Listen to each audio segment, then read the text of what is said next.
International Culinary Atrocities. Eating a delicious meal can be something that you can remember for the rest of your life. The way that different ingredients can come together so nicely, bringing you serotonin with each and every bite. But then you have some ingredients that just should never even be mentioned in the same recipe. Now for this list, I'm only going to be talking about the international dishes that I myself have tried. The only exception being the British food, because British food has proved to me to be nearly inedible. And what better way to prove my point than to talk about jellied eels? Jesus Christ. Jellied eels are a traditional British dish that originated in London's East End in the 18th century. The dish is made by boiling freshwater eels in water, vinegar, and various spices until the flesh becomes tender and falls off the bone. After the eels are cooked, they are then placed in a dish and covered with a gelatinous broth made from the cooking liquid. This broth is created by simmering the cooking liquid with gelatin, which in turn gives the dish its characteristic texture and jellied appearance. Ugh. Now, I used the world's most reliable informational site, reddit.com, to see if anyone actually liked jellied eels. And from the looks of it, it doesn't even look like the British enjoy them. Because on this r/AskUK post about if anyone has actually ever tried jellied eels, the most upvoted comment is, "They're traditionally a Cockney dish, so I've eaten them many times with me nan."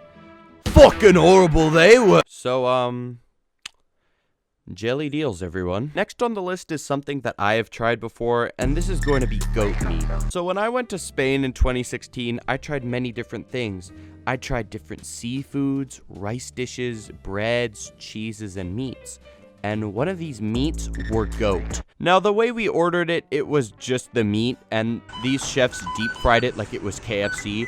So instead of eating chicken wings, we ate goat hind legs. Now, this is the only time I've ever had it, and the taste as well as the texture is just indescribable. The texture can be best described as beef you'd find in a stew, but it comes apart in your mouth like chicken. It is not very good. The taste, though, was honestly the worst thing about it. I'm not exaggerating. It tasted like the smell of a dirty bathroom. You know when you walk into a public bathroom and it just reeks of piss? That is honestly the best way I can describe it, but with a hint of chicken. That being said, I don't know what dirty bathrooms taste like, so, yeah, I'm not even gonna try and explain this anymore. On to the next dish.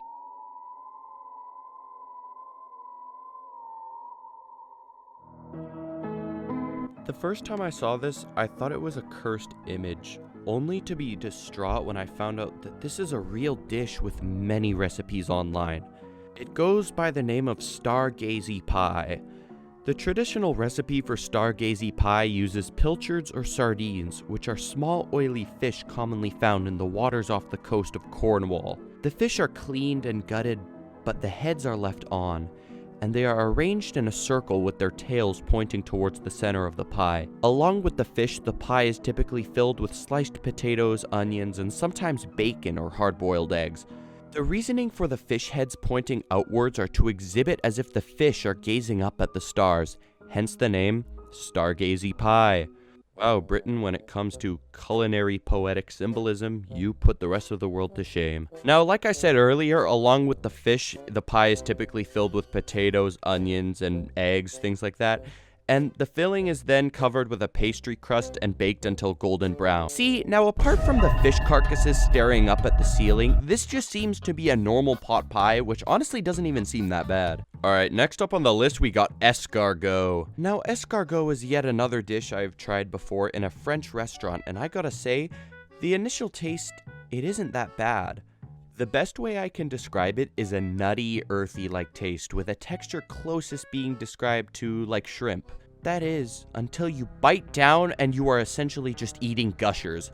But instead of gummy, you're eating meat. And instead of bursting jelly, it's bursting mud and snail guts. I don't know if it's the way that they prepared it, but seriously, dude, these were horrible, leaving you with literal half-digested snail dirt in your mouth. You know when you go to the beach and you get sand in your sandwiches? That's the best way I can put it. There was sand and snail dirt in my mouth. Escargots are a type of edible snails that are commonly served as a delicacy in French cuisine. They're known for their rich, buttery flavor and tender texture, and they're often served as an appetizer or part of a main course. Nah, dude, these things were just not good. I don't know if I would ever even try these again. They were not very good. Blood soup. Now, just like goat and escargot, I have only eaten this a handful of times, and, it was not my favorite. A long time ago, my mom made pork blood soup, and the best way I can describe it is as a tangy, viscous liquid. To make pork blood soup, pork meat and organs such as the liver and intestines are simmered in a broth made from vinegar and spices. The pork blood is added to the broth along with other ingredients such as garlic, onions, and chili peppers. The soup is then simmered until it thickens and the flavors melt together. But pork blood isn't the only type of blood soup that is made around the world. In Poland, some people enjoy duck blood soup. In Thailand, some people enjoy beef blood soup. And even in some parts of China, coagulated goose blood is turned into a soup. As for pork blood soup, it wasn't really my thing, but apparently in the Philippines, it's a well-known comfort food. Now, you know what? To finish things off strong, let's talk about aspic meat. Can you guess where this comes from? Here's a hint. They blew a 13-colony lead. That's right, it's Britain! Man, what is with the British and gelatinous meat, bro? Alright, let's just get this over with. Aspic meat, also known as meat jelly, is a traditional British dish that involves setting meat or vegetables in a gelatinous broth made from meat stock or a consommé. Aspic meat can be made with various types of meats such as beef, chicken, or pork. It is often served cold as a garnish or accompanied with other dishes. In order to make aspic meat, the meat or vegetables are first cooked in either a broth or a consommé, where gelatin is then added to the broth, which causes it to set into a jelly-like consistency. Once the mixture has set in, it is typically sliced and served cold, often with salads or other cold dishes. Now, origins for aspic meat go as far back as the 1300s and was typically consumed by royalty in the Middle Ages. Bro, just imagine you're a king and sitting on your throne and you get served this. Imagine how you'd feel. I'm pretty sure you'd feel violated or disrespected in some way, shape, or form. In conclusion, food can be made in many different ways, but I don't know if they should.